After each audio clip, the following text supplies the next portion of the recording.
Hello guys, আমরা প্রথম initiation নিচ্ছি একটা বাংলায় আমাদের ছোট্ট ভাই বোন বা বন্ধুদের জিওগ্রাফিতে বোঝানোর জন্য। আজকের চ্যাপ্টার হচ্ছে রসবি ওয়েভ।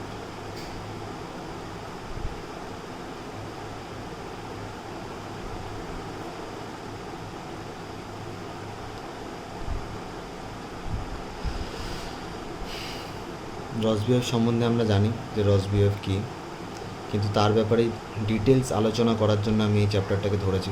তাই ঊনবিংশ শতাব্দীতে স্যার কার্ল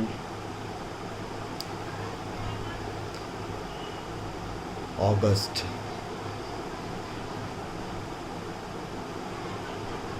গুস্তাফ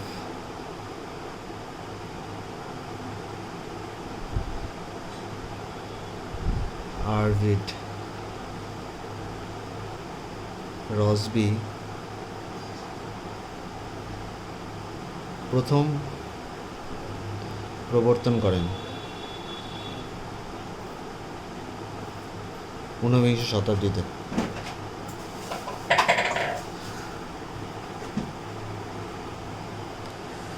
এই রসবি ওয়েভের ব্যাপারে বুঝতে গেলে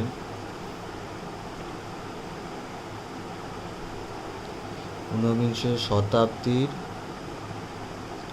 প্রথম দিকে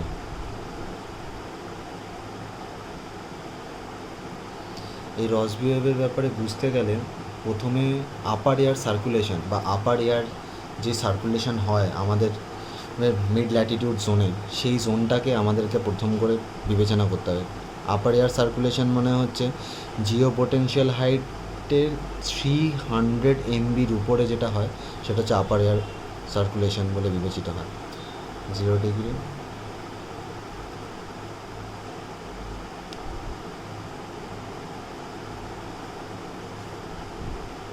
90 ডিগ্রি নর্থ। আমাদের এই জোনটার মধ্যে যে সার্কুলেশন হয় আপার এয়ার সার্কুলেশন, সেই আপার এয়ার সার্কুলেশনের ব্যাপারে প্রথমে জানতে হবে। আমরা জানি যে এই জোনটার মধ্যে দিয়ে 30 to 60 ডিগ্রি বা মিড ল্যাটিটিউড জোনের মধ্যে দিয়ে প্রধানত পশ্চিমা বায়ু চলাফেরা করে। বায়ুপ্রবাহে পশ্চিমা বায়ু পশ্চিম থেকে পূর্ব দিকে চলাফেরা করে, তো পশ্চিমা বায়ুর উপস্থিতি দেখা যায়। তো পশ্চিমা বায়ুর উপস্থিতি দেখা যায় এর ফলে এই অঞ্চলে দুই ধরনের প্রবাহ দেখা যায়, আর প্রত্যেকটার মধ্যে একটা ধরনের অ্যাম্প্লিফিকেশন থাকে। আপার এয়ারে অ্যাম্প্লিফিকেশন থাকাটা খুব দরকারি।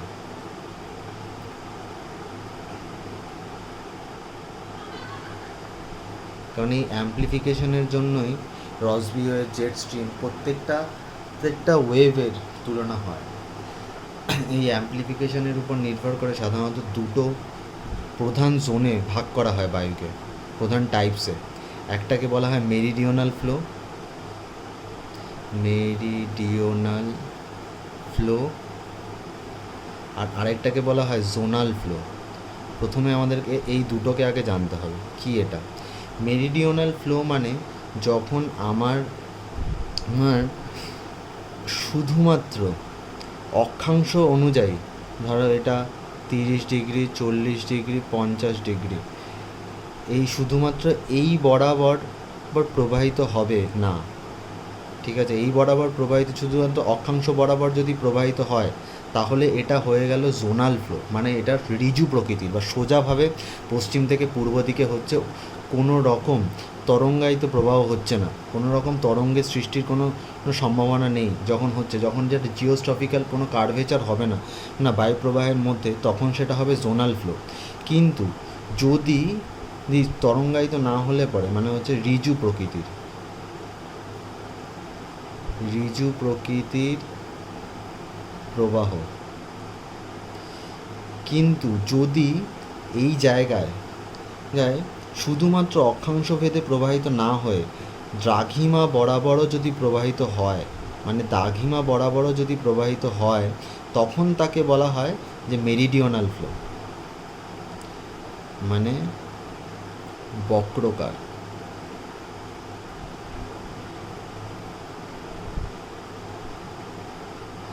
এটা ঠিক বাংলা টার্মটা মনে নেই, কিন্তু এইটা ইংলিশ টার্মটাই মনে রাখা দরকার, কারণ আমাদের পরীক্ষা বা যে কোনো জায়গায় বা কোনো বই পড়তে গেলে পরে এই জিনিসটার খুব দরকার পড়ে।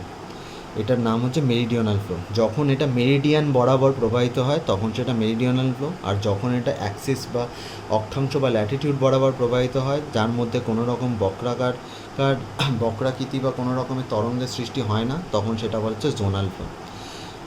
সাধারণত পৃথিবীর যে কোনো অংশে, পুরো পৃথিবীর যে কোনো অংশে কিছুটা হলে পরও মেরিডিওনাল ফ্লো থাকে, মেরিডিওনাল ফ্লো থাকতে হবে। তাই মেরিডিয়ান ফ্লোটা থাকতে হবে, কারণ মেরিডিয়ানাল ফ্লোটা ইম্পার্ট হয় এর রোটেশনের উপর, পৃথিবীর অ্যাক্সেসের উপর যে রোটেশনটা হচ্ছে, এই রোটেশনটা ঘুরছে, সেই রোটেশনের উপর ডিপেন্ড করে মেরিডিয়ানাল ফ্লোটা তৈরি হয়। কিছুটা হলেও অ্যাক্সেস অনুযায়ী অ্যাম্প্লিফিকেশান থাকে। আর যখন এটা ডি অ্যাম্প্লিফিকেশান হয়, মানে অর্থাৎ সোজাভাবে যায়, তখন ওটার জোনাল ফ্লো বলা হয়। D amplification. তাই এইবার মেরিডিয়ানাল ফ্লোতে ওয়েভ লেন্থের উপর ডিপেন্ড করে, মেরিডিয়ানাল ফ্লোতে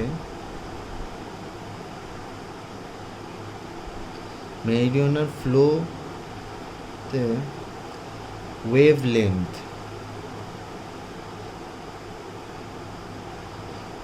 লেন্থ অনুযায়ী দুভাগে ভাগ করা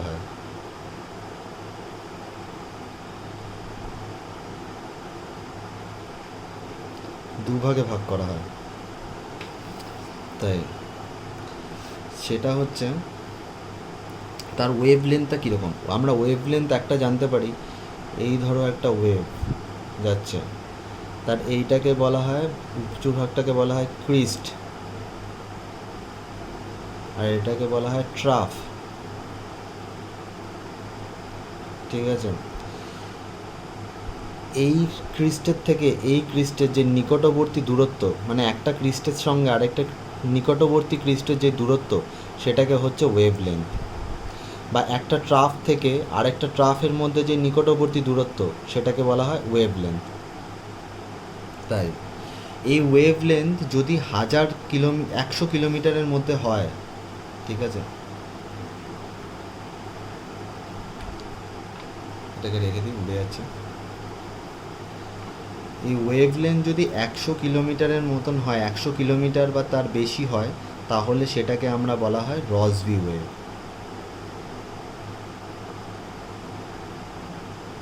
তাই 100 কিলোমিটার বা তার বেশি হলে পরে সেটা রসবি ওয়েভ হলে বিবেচিত হয়। কারণ রসবি ওয়েভকে সাধারণত রসবি ওয়েভ না, লং ওয়েভও বলা হয়। এই রসবি ওয়েভের এত বড় ওয়েভ লেন্থ অনুযায়ী প্রথম কার্ল গুস্তাভ আরভিড রসবি প্রথম এর ম্যাথামেটিক্যাল ফাংশনিং করে তখন বলেছিলেন যে কোন জায়গা দিয়ে প্রবাহিত হয়, কীরকমভাবে প্রবাহিত হয়, কোন জোনের মধ্যে দিয়ে প্রবাহিত হয়, তাই তার কতটা ওয়েভ লেন্থ, কতটা অ্যাম্প্লিফিকেশান তিনি প্রথম বিবেচনা করেন ওয়ার্ল্ড ওয়ারের সময়। তাই জন্য ওনার নামানুসারে এটার নাম করা হয় রসবি ওয়েভ।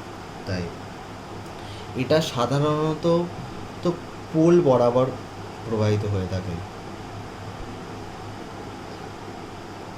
তাই এটা যদি 90 ডিগ্রি নর্থ হয়, মানে ওর প্রবাহ হবে এই রকম, মানে ও সাধারণত সার্কামনেটিক। তাই পোলার ভর্টেক্স এর দ্বারা বিবেচিত হয়, কীরকম পোলার ভর্টেক্স হচ্ছে, পোলার ভর্টেক্সের উপরে সার্কামফারেন্স কীরকম আছে, তার কতটা অ্যাম্প্লিফিকেশান হয়, প্রত্যেকটাই ডিপেন্ড করে যে তার কতটা ঘূর্ণনের প্রকৃতি, সব কিছুই রসবি ওয়েভের ডিপেন্ড হয় তার পোলার ভর্টেক্স দ্বারা। সাধারণত সার্কামনেভিগেট ফর ইচ পোল। এই জন্যই রসবি ওয়েভের অ্যাম্প্লিফিকেশান সব থেকে বেশি দেখা যায় সামারে। ক্যারেক্টারিস্টিক্স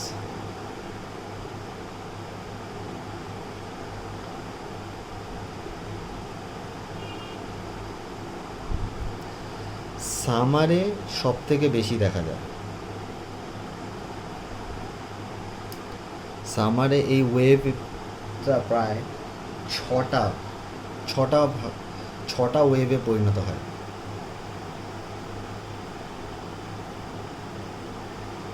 তাই কিন্তু এর ফলে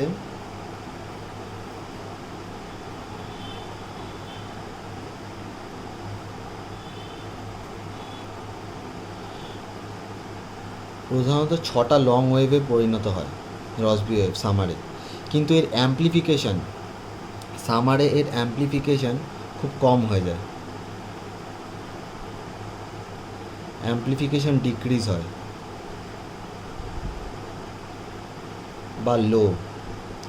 কারণ এর সামারের অ্যাম্প্লিফিকেশান কেন ডিক্রিজ হয়ে যায়, কারণ আজকে পোল বরাবর যদি আমি এটা হাফ সার্কেল হয় তাহলে সামারে এই জায়গাটাতে যতটা পরিমাণে সূর্যের কিরণ পড়ছে, লং ডে থাকছে, এখানেও ততটা পরিমাণে সূর্যের কিরণ আসছে বা হালকা কম আসছে, কিন্তু এর ফলে এই যে টেম্পারেচার গ্রেডিয়েন্টটা, এইখানকার যে টেম্পারেচার আর এইখানকার যে টেম্পারেচার, এই টেম্পারেচার গ্রেডিয়েন্টটা অনেকটা কমে যায় বা ডিক্রিজ হয়ে যায় সামারে।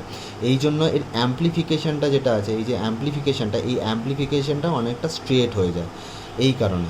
কিন্তু উইন্টারের ক্ষেত্রে এই লং ওয়েভের পরিমাণ বা অ্যামাউন্ট অফ লং ওয়েভ কমে যায়। সেটা উইন্টারের ক্ষেত্রে হয়ে যায় তিনটে থেকে চারটে হয়ে যায় লং ওয়েভ, মানে রসবি ওয়েভের অ্যামাউন্টটা 3টে থেকে 4টে হয়ে যায়, কিন্তু এর অ্যাম্প্লিফিকেশানটা বেড়ে যায়, অ্যাম্প্লিফিকেশানটা বেড়ে যায় বা ইনক্রিজ হয়ে যায় বা হাই। কী করে হয়ে যায়, কারণ তখন গিয়ে হয়ে যায় যে উইন্টারের ক্ষেত্রে হয়ে যায় যে উইন্টারের নর্থ পোলের ক্ষেত্রে আমি ধরিনি, নর্থ পোলে এই জায়গাটাতে কোনো রকমের টেম্পারেচার পৌঁছায় না বা সূর্যের কিরণ ইনসোলেশন একদম লো হয়ে যায়, ইনসোলেশন লো।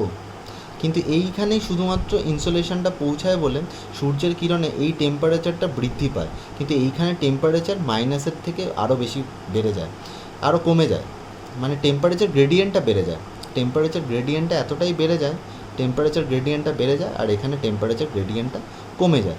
কারণ এইখানে একদমই ইনসোলেশন পৌঁছায় না, তাহলে পরে এই জায়গাটা এতটাই শীতল হয়ে যায় আর নিরক্ষরেখা বা ইকুয়েটর এরিয়াটা এতটাই গরম হয়ে যায় যে টেম্পারেচার গ্রেডিয়েন্টটা বেড়ে যায়, এর ফলে এর অ্যাম্প্লিফিকেশানটাও অনেক বেড়ে যায়। ফলে সুতরাং হলে রসবি ওয়েভের কী বোঝা যাচ্ছে, যে সামারে এর অ্যামাউন্ট অফ রসবি ওয়েভ বা লং ওয়েভের পরিমাণ বেড়ে যায়, যেটা হচ্ছে 6, কিন্তু এর অ্যাম্প্লিফিকেশানটা কমে যায় সামারে। কারণ টেম্পারেচার গ্রেডিয়েন্টটা কমে যায়, কারণ এই ক্ষেত্রে পোলেও ইনসোলেশন আসছে আর নিরক্ষরেখাতেও ইনসোলেশন আসছে, মানে ইকুয়েটরেও ইনসোলেশন আসছে, পোলেও ইনসোলেশন আসছে, ইকুয়েটরেও ইনসোলেশন আসছে, সে ফলে টেম্পারেচার গ্রেডিয়েন্টটা কমে যাচ্ছে, এর ফলে অ্যাম্প্লিফিকেশানের যে রেটটা সেটাও কমে যাচ্ছে। কিন্তু উইন্টারে অ্যাম্প্লিফিকেশানের রেটটা বেড়ে যায়, কিন্তু উইন্টারে রসবি ওয়েভের পরিমাণটা কমে যায়, amount of Rossby wave 4 to 3 এতটার মধ্যেই সীমাবদ্ধ থাকে। এটা হচ্ছে রসবি ওয়েভের মেন ব্যাপার।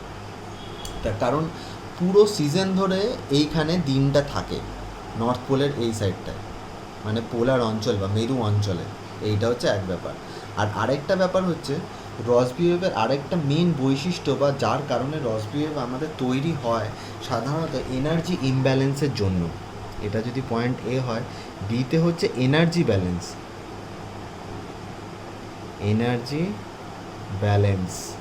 এনার্জি ব্যালেন্স কেন বললাম আমি, কারণ এই রসবি ওয়েভের তৈরির মেন ব্যাপারটাই হচ্ছে এনার্জির যে ব্যালেন্স করার জন্য তৈরি হয়। এই যে অ্যাম্প্লিফিকেশানটা তৈরি হয়, এইটাই পুরোটাই তৈরি হয় এনার্জি ব্যালেন্সের জন্য। এর কারণ আমি বলছি,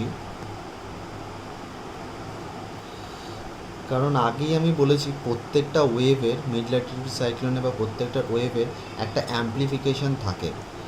এই ওয়েভের অ্যাম্প্লিফিকেশান অনুযায়ী ওয়েভ সেগমেন্টস করা হয়, এই অ্যাম্প্লিফিকেশানের অনুযায়ী ওয়েভের সেগমেন্টস হয়, ওয়েভ সেগমেন্টস বা ওয়েভের অংশ।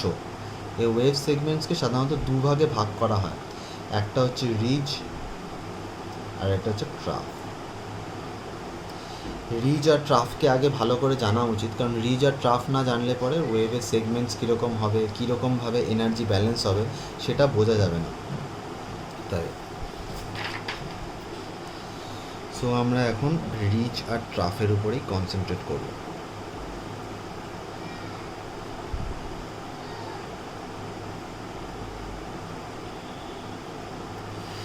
রিজ হচ্ছে যখন কোনো, ধরে নিলাম এই পৃথিবীর এটা 0 ডিগ্রি ল্যাটিটিউড, ঠিক আছে। এটা 90 degree Latitude north, 90 degree south, 90 degree south. এইবার ওয়েভের সেগমেন্টসের মধ্যে যখন ওয়েভ পোলের দিকে, ঠিক আছে, কি বললাম, পোলের দিকে, পোলওয়ার্ড বাম্প করবে বা পোলওয়ার্ড ঝুঁকে যাবে, পোলের দিকে যাবে বা পোলের দিকে ঘুরে যাবে, তখন সেটাকে বলা হয় রিজ, ঠিক আছে। এই অংশটা হচ্ছে রিজ। মানে আমি ধরি যদি এটা 90 ডিগ্রি, ঠিক, এটা 0 ডিগ্রি, ঠিক আছে। যখন এটা পোলের দিকে ঘুরে যাবে অংশটা, এটাকে বলা হয় রিজ, এই অংশটাকে।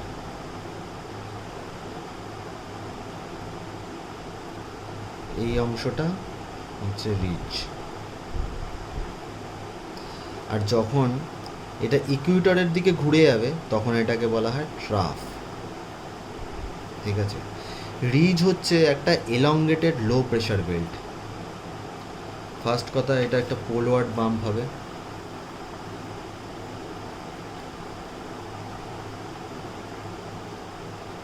মানে পোলের দিকে ঘুরে যাবে। সেকেন্ড কথা হচ্ছে যে এটা হচ্ছে একটা এলংগেটেড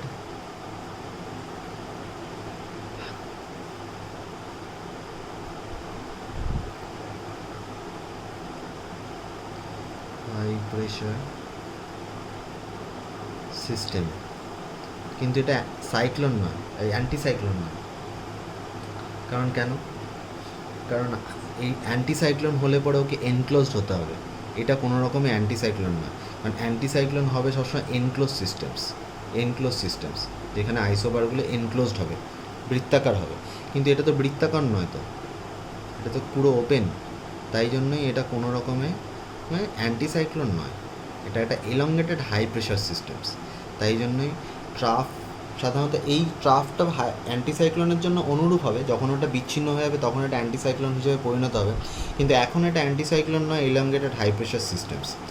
আর ট্রাফ হচ্ছে একটা এলংগেটেড লো প্রেশার সিস্টেমস। এটা হচ্ছে ইকুয়েটর ওয়ার্ড, মানে নিরক্ষরেখার দিকে হবে, নিরক্ষরেখার দিকে বাঁক নেবে। আর সেকেন্ড পয়েন্ট হচ্ছে এটা হচ্ছে এলংগেটেড লো প্রেশার সিস্টেম, মানে দীর্ঘায়িত নিম্নচাপ, যেটাকে বলা হয় দীর্ঘায়িত নিম্নচাপ, সেটা হচ্ছে এই পোর্শনটা।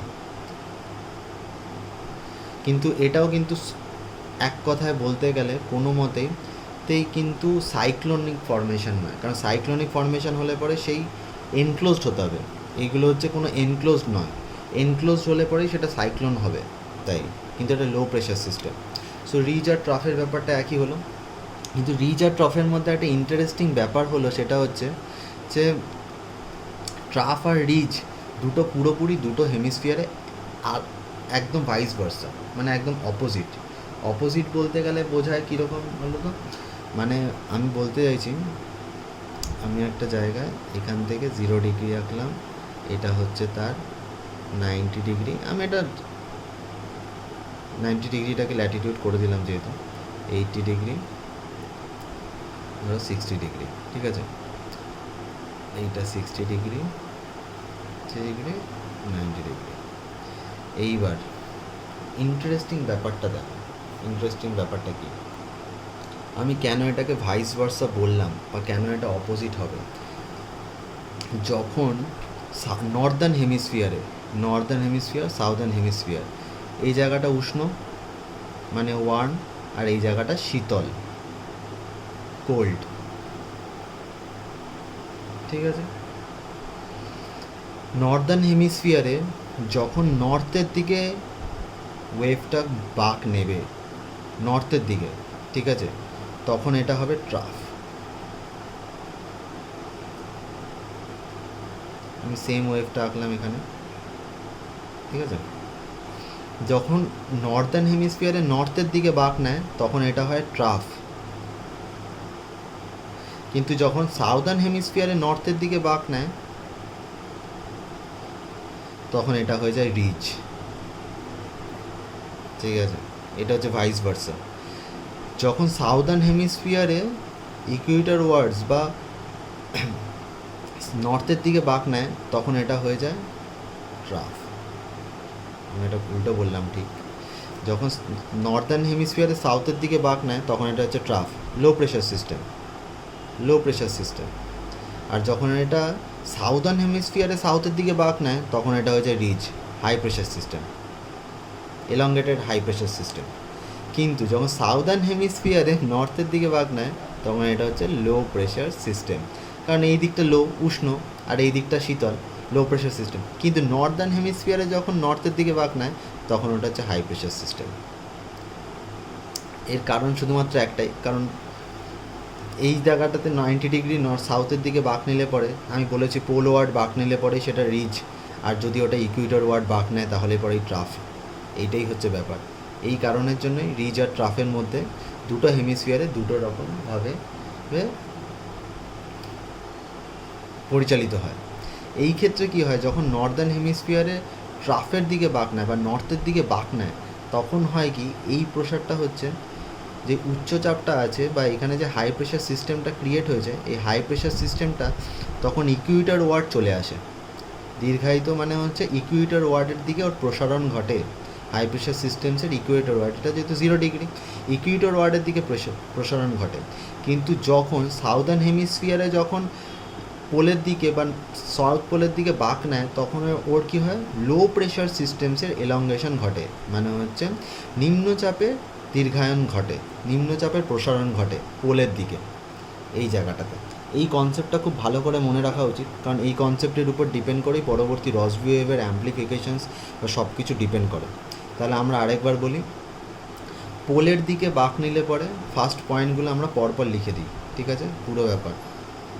পোল ওয়ার্ড বাঁক নিলে পরে, আর লিখতে হবে না, এখানেই আছে, পোল ওয়ার্ড বাঁক নিলে পরে সেটা হচ্ছে রিজ, রিজ। হাই প্রেশারের এলংগেশন হলে পরে হাই প্রেশার রিজের মধ্যে হাই প্রেশারের এলংগেশন ঘটে থাকে, ঠিক আছে। ট্রাফ হচ্ছে ইকুয়েটর ওয়ার্ড বাঁক নিলে পরে, ইকুয়েটর ওয়ার্ডের যদি বাঁক নেয় তাহলে পরে সেটা হচ্ছে ট্রাফ। ট্রাফের সঙ্গে লো প্রেশার সিস্টেমসের এলংগেশন ঘটে, কারণ ট্রাফ ঘটলে পরে ট্রাফ থেকে যেই বাঁকটা যায় সেই ক্ষেত্রে লো প্রেশার সিস্টেম, যেহেতু 0 ডিগ্রি হচ্ছে উষ্ণ অঞ্চল, সেখানে লো প্রেশার সিস্টেম তৈরি হয়, সেই লো প্রেশার সিস্টেমসের এলংগেশন ঘটে সাব পোলার জোন পর্যন্ত, সাব পোলার জোন অবধি, ঠিক আছে। আর এরপরে এই টপিকটাতে আসি যেটা একদম জিস্ট করে দেওয়া উচিত। নর্দার্ন হেমিস্ফিয়ারের ট্রাফ, সাউদার্ন হেমিস্ফিয়ারের রিজ, সাউদার্ন হেমিস্ফিয়ারের রিজ, নর্দার্ন হেমিস্ফিয়ারের ট্রাফ, এইটা হচ্ছে ব্যাপার, পুরোটাই ভাইস ভার্সা, ঠিক আছে। এখান থেকে এরপর রসবি ওয়েভসের প্যাটার্নসে আসি। রসবি ওয়েভের প্যাটার্ন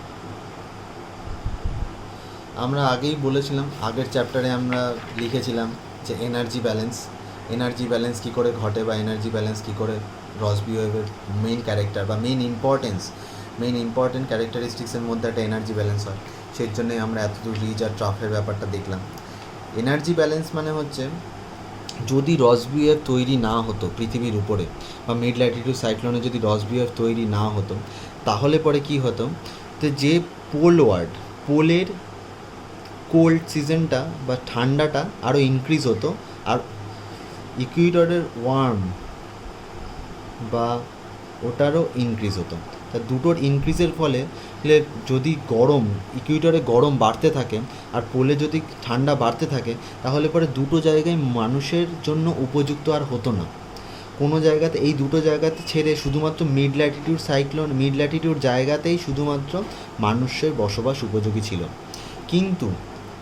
কিন্তু রসবি ওয়েভসের জন্য, রসবি ওয়েভের প্রবাহের জন্য কি হয়, এটা হচ্ছে পোল, এটা হচ্ছে ইকুয়েটর, ঠিক আছে। রসবি ওয়েভের প্রবাহের জন্য কি হয়, যে পোলে ঠান্ডা, শীতল ঠান্ডা আর শুষ্ক বায়ু ইকুয়েটর পর্যন্ত আসে, আর ইকুয়েটরের আর্দ্র গরম বায়ু পোল অবধি যায়। তাহলে কি হলো, প্রথম ব্যাপার হচ্ছে রসবি ওয়েভের জন্য শীতল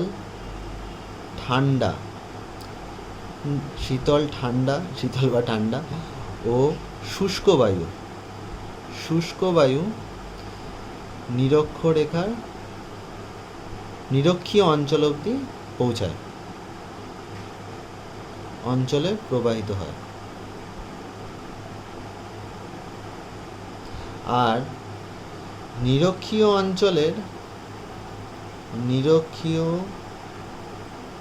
অঞ্চলের আর্দ্র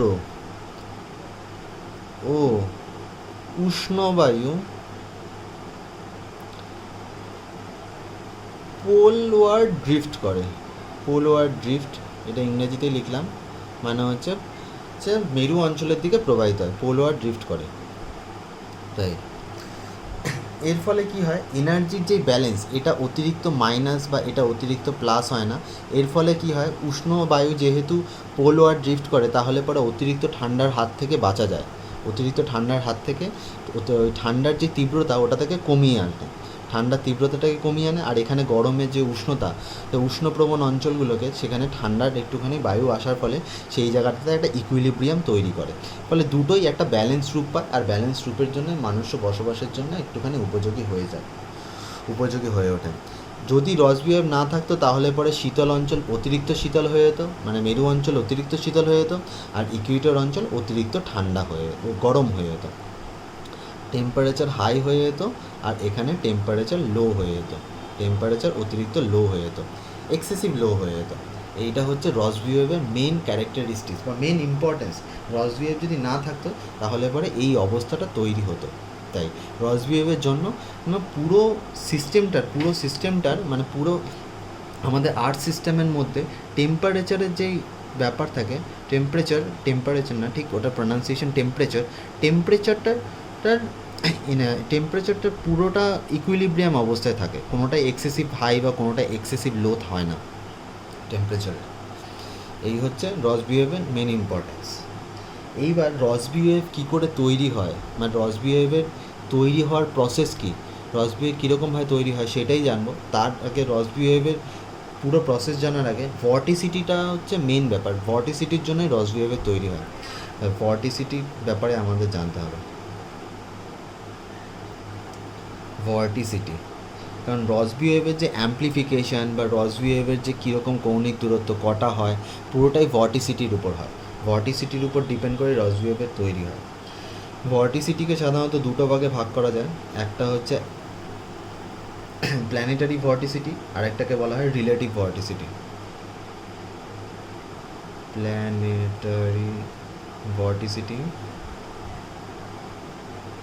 হচ্ছে relative vorticity.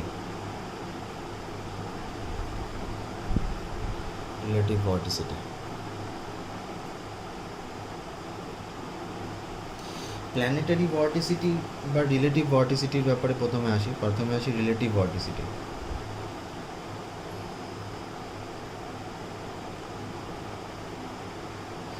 Relative ভর্টিসিটিকে গ্রিকের small alphabet জেটা দ্বারা প্রকাশ করা হয়। যেটার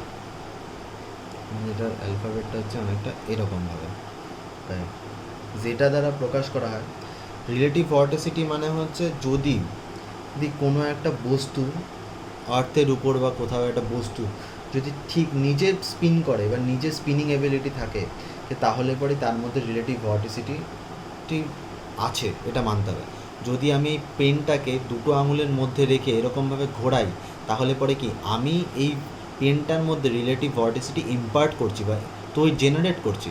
তাই সেই রকমই যদি পৃথিবীর উপরের কোনো বস্তু, পদার্থ বা মানুষ নিজে ঘোরে বা নিজে ঘূর্ণনের মধ্যে থাকে, তাহলে পরে সেটা হচ্ছে রিলেটিভ ভর্টিসিটি বলা হয়, তার মধ্যে রিলেটিভ ভর্টিসিটি আছে। সুতরাং রিলেটিভ ভর্টিসিটি মানে হচ্ছে যখন এমন কোনো বস্তু যা পৃথিবীর উপরে ঘূর্ণন অবস্থায় আছে, আমি ধরে নিচ্ছি যে একটা চাকতি ঘুরছে বা আমার এই বোর্ডটা ঘুরছে, এর উপরে অবস্থিত এই পেজটা যখন এর সাথে সাথে ঘুরছে, তার মানে এই বোর্ডটা এর উপর রিলেটিভ ভর্টিসিটি ইম্পার্ট করছে। বা যদি এই পেজটা শুধু নিজে একা একাই ঘোরে, তাহলে পরে এটা নিজের মধ্যে রিলেটিভ ভর্টিসিটি ইম্পার্ট করছে। তার মানে যখন কোনো বস্তু পৃথিবীর মধ্যে নিজ অবস্থায় ঘূর্ণন প্রক্রিয়ার সাথে যুক্ত আছে, তখন সেটা হচ্ছে রিলেটিভ ভর্টিসিটি। আর প্ল্যানেটারি ভর্টিসিটি বলতে সাধারণত তো পৃথিবীর কোরিওলিস এফেক্টকেই বোঝায়, কারণ planetary vorticity proportional to Coriolis vorticity. Planetary ভর্টিসিটিকে সিই বা এফ সাইন দিয়ে বোঝানো হয়। F proportional to Coriolis effect.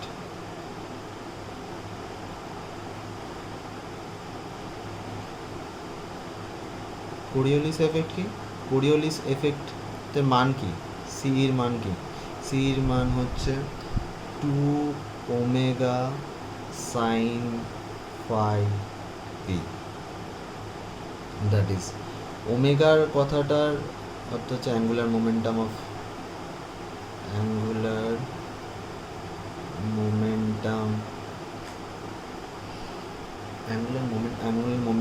or velocity of the earth. phi হচ্ছে ল্যাটিটিউড,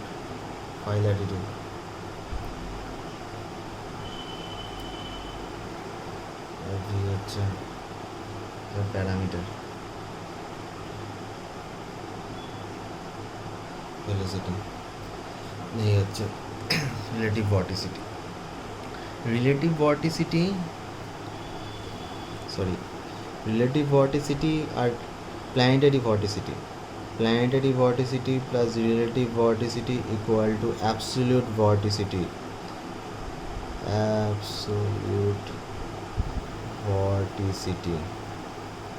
যেটাকে কীভাবে বিচার করা হয় সেটা হচ্ছে n equal to zeta plus F, এটা হচ্ছে অ্যাবসলিউট ভর্টিসিটি। এই ভর্টিসিটির আরও ভাগ আছে, কোনটা তার কোরিওলিস প্যারামিটারের সাথে পজিটিভ ভর্টিসিটি, পজিটিভ রিলেটিভ ভর্টিসিটি,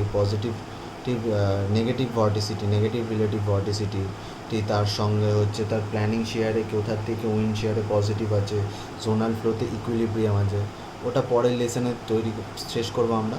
ওই প্ল্যানেটারি ভর্টিসিটির সঙ্গে অ্যাবসলিউট ভর্টিসিটি মিললে কখন কোন ফ্লোতে রস বিহেভ তৈরি হবে, রস বিহেভের জন্য কীরকম ভর্টিসিটি কীরকম ফ্লো দরকার হয়, কোন ইকুইলিব্রিয়ামে তৈরি হয় রস বিহেভ, সেটা পরের লেসনে আমরা আলোচনা করব।